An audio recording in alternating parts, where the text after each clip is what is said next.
Good afternoon, gardening friends. Well, it looks like we're starting off the new chapter, July, on my least favorite job, which is pulling this weed grass out from between the ice plant.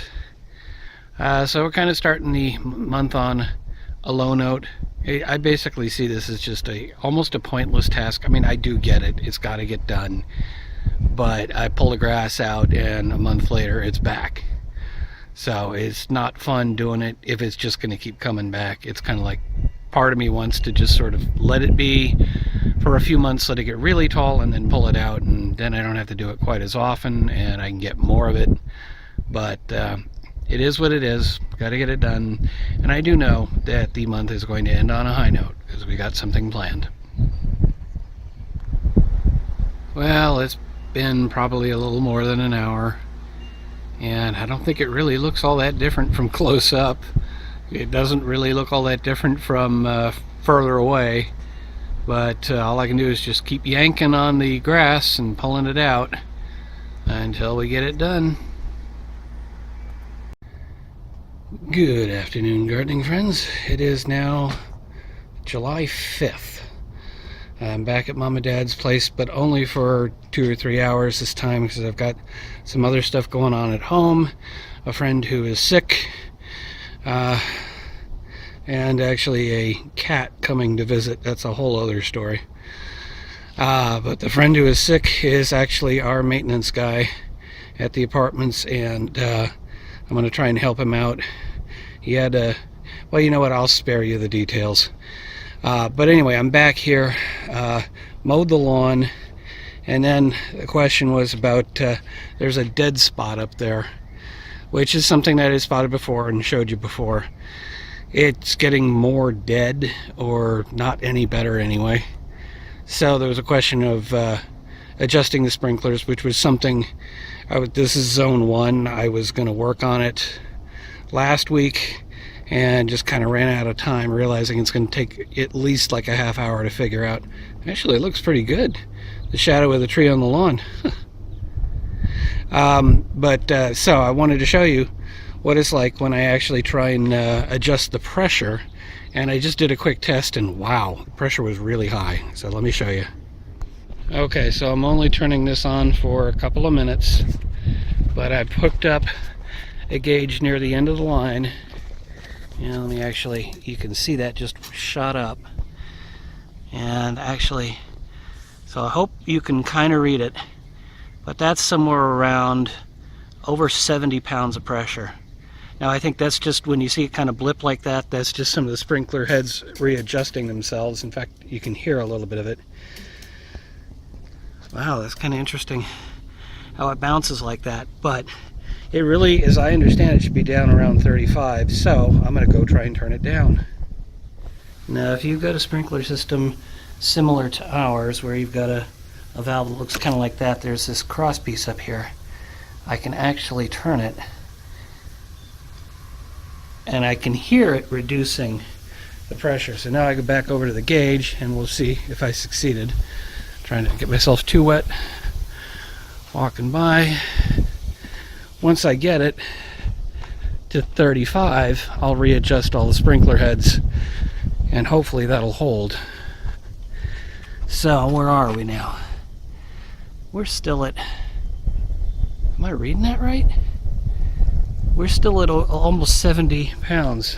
So let me keep going, and I'll show you when I get to 35. Okay, I'm not at 35 yet, but a thought occurred to me to sort of mention. I counted the number of turns that this thing will turn, and it was like 4 1/4 full turns. So I turned it all the way off and then went back up 1 full turn. Before, when the last time I just tested it, I probably turned it about a turn and a half, something like that, from fully open. So it's probably better to have some clue. I don't think it's going to be linear. In other words, I don't think I'll get exactly half the pressure if I open it up halfway. So we're just going to try it this way and adjust, and I'll make a note of it here. Okay, I've saved you a lot of back and forth. The system wigged out on me. We figured out how to get it back. Then there was a question of trying to get it down to 35. And the real problem was going back and forth between the valve and this. So Dad was helpful. He came out and I had him look at the gauge while I adjust, yeah.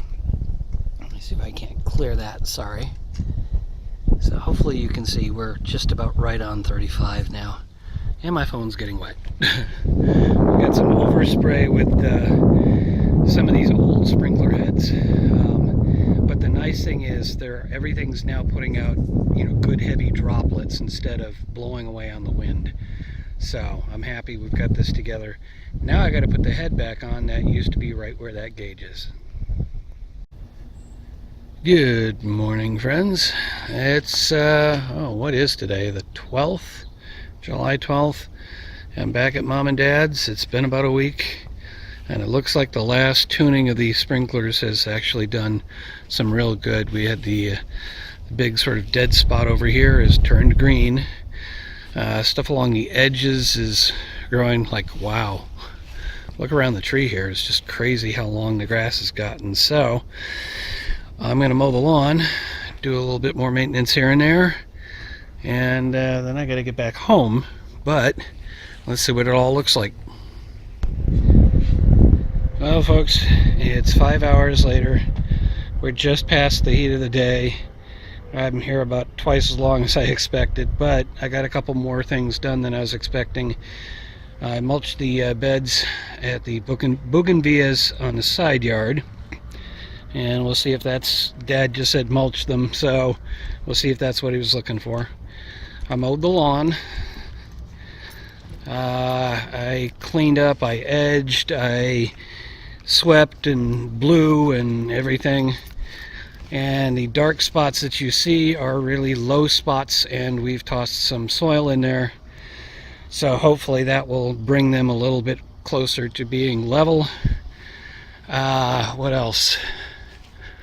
Didn't disturb, well, I cleaned up more kind of around. And then over on this side, redid the sprinklers with mostly 6-foot heads. Ultimately they overlap a little bit and they don't go too far. They're not spraying the tree too heavily, they're not spraying the wall very much, so it's pretty well balanced. And that's pretty much it. So now I'm going to get in the car and go home. Okay folks, so it looks to me like I'm back here on the 19th at Mom and Dad's for the standard Wednesday help with cleaning up the yard. I haven't done anything here. Wow, look at that one plant, grass plant, whatever you call it. I mean, it's not one blade of grass, but one of the little plants, and it's growing up like that. Anyway, it's time to actually look over here. We've got one task I'm going to try and do here, cleaning up this bed a little bit. I'm going to take this one right here, and let me get my shadow out of the way. I'm going to pull that, and we got another plant we took from the back that we're going to put nearby. Meanwhile, I'm just trying to get some of the weeds out of the bed before I start digging so I don't plant them deeper. Okay, so it's a few hours later. Managed to get that in. That was the one I was talking about, with the wet spot underneath it. I did have to, it was actually, had grown so many long branches that they were tangling with this one here and with the grass behind it. So I cut off 2 branches. One I tossed, but the other one I put in a pot. We'll see if it'll actually root. I don't know. I figured that was at least worth it rather than just tossing it. So that's that. And I've mowed the lawn, and there's not too much to say about that, except I guess kind of in the middle there it looks like maybe it's not getting as much water, but I think we'll wait one more time just to see if it continues to stay like that. But also, I forgot to mention last time I was here, the jasmine is doing quite nicely. We've got flowers, and I'm a happy camper on that one. So that's it for today. We'll see what comes next. Okay, so I'm back at Mom and Dad's. It's a Wednesday, but I'm not here for the lawn this time. We've got this whole section in the backyard that runs all along this wall here. We're going to redo all the sprinklers because what's there was put in and designed, what, 35 years ago? Whatever it were, 1972. Let's figure this out. So 2002 would be 30 years. So yeah, it's 45 years. So now we're going to redesign it so it kind of fits what we've got back here a little bit better. So task number one is going to be to remove the heads off of these, which I'm just going to use a socket wrench. It turns out if you have the right size socket wrench, you can just power that sucker off. Boy, I was doing this the hard way before. I'm going to do that first, and then I'll show you what's next. Okay, I think I just said head. I actually meant the nozzle. But the next thing I'm going to do, this is an actual plumbing part for removing the stem out of the wall on like a shower application. And as it turns out, oops, I got the wrong one, but this tool fits the head just perfectly, so I'm going to try and get the head off now. Okay, so it's not going with the screwdriver, but it occurs to me I can go get a pipe wrench. So I'm going to do this one, and then I got a whole bunch more to do, and I'll come back and kind of give you a summary after I've done a bunch of stuff. Okay, that was not nearly as bad as it could have been. Obviously, you can see I get a lot more leverage with a giant pipe wrench like that. So I managed to get it off, and so the next step is going to be put a shrub adapter and a new nozzle. Well, this is going surprisingly well. I got that one done, and I got the next one down the line already taken care of. Okay, so everything has gone very well up to this point, which kind of begs the question, what's going to go wrong? But actually, this is going to be like the trickiest one, and I managed to get the pipe wrench around. You can't really see it, but there is a riser in there. You can see the head up there. Got the pipe wrench around it, got it to start turning, so hopefully this thing will just come out without too much trouble. A couple of elbows and an extension, or basically a riser on its side, take me over in this direction. Not exactly, the one thing I didn't do right, I had a 2-foot pipe. I figured, is this one here going to be 2 feet or 3 feet? And I thought 3 feet might be cutting it a little close, but actually, as it turns out, 3 feet would work perfectly. So I've got to decide. I've got one 2-foot and one 3-foot, and the 3-foot's sitting down there now, just in place, not actually installed, and that's a perfect fit over there. Would have been a perfect fit over here. So I got to decide which one gets the 2 and which one gets the 3. Otherwise, I got to make a run for another part.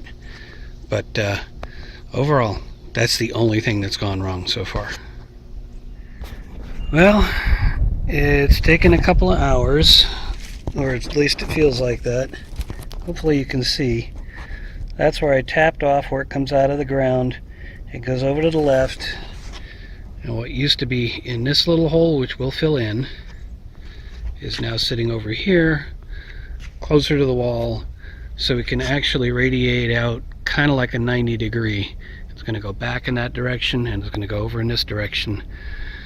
And by spreading that one and this one here, that one's going to go over to this corner.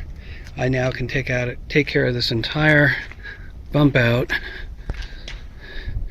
with 2 heads and get all the way across the bump out, or across the front of the bump out, and then push out towards the roses. Whew.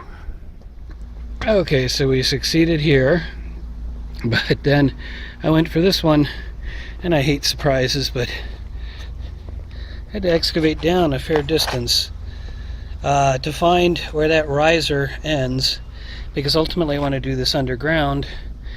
That over there was a little pretty much impossible to do underground without pulling out the entire bush, which isn't going to happen. So this one though is just a rock garden, but the sprinkler head's going to go up and hit the roses, so we got to make sure we get this right, and I got to excavate down. I thought it was literally just this piece, this piece here and a little bit. I didn't expect a 6-inch riser. I expected like a 1-inch riser, so it is what it is. I finally managed to get down.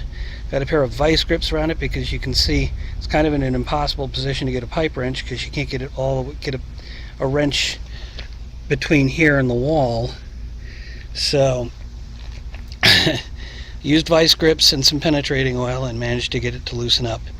Now this loose, I'm not going to pull it out just yet because I got to finish excavating. But there we are. I thought the job was going to be harder in other places. I didn't think it was going to be hard here. Okay, so we got most of it done. Everything's installed. I think you kind of have an idea what's going on that direction. Just to show you what's going on over here. Yeah, all the pool toys and everything. But over here, I took that last one on this side, and we got a kit for a drip line.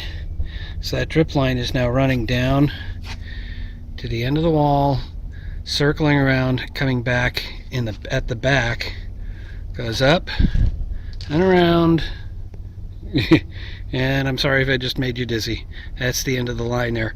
Now we could have actually cut it and made it a little bit neater, but we had 50 feet, and I figured since this is the last one along this side that actually sprays outward, there's not a lot of water then going to get to that tree, so it kind of made sense to wrap this thing down and around the tree. So that's pretty much it. Now I got to take some notes. Ultimately, these are not high enough, so I've got to add risers and get them a little bit higher. Otherwise, they're pretty much just hitting the ivy and bouncing off. And the idea with the design is basically each one of these heads has a rectangular pattern on it. This one happens to be a corner pattern. The next one over is a side pattern, which projects out 15 feet in either direction and 5 feet toward the wall. And the reason I did that is because about the smallest regular nozzle you can get is a 4-footer, but the problem with that is that it's only then going to go 4 foot on either side, and all of these heads are about 10 feet apart. So I decided a rectangle that happens to be 5 by 15 or 5 by 30 works perfectly, because the wall back there is about 5.5, 6 feet back. The problem is with the slope of the hill, I got to get these up a little higher. So I think what I'm going to do is get 6-inch pop-ups, because when they pop up they'll be even taller. Rather than getting a 12-inch riser by itself, I'm going to get the pop-ups, which means I don't actually need the shrub adapters that are on there. But hey, just figuring it all out. I think that may be it for the month. I'm probably back here on Friday to put those in and do the lawn. But other than that, I think we've kind of wrapped up the month, and we got another side of the house pretty well dealt with in terms of the sprinklers.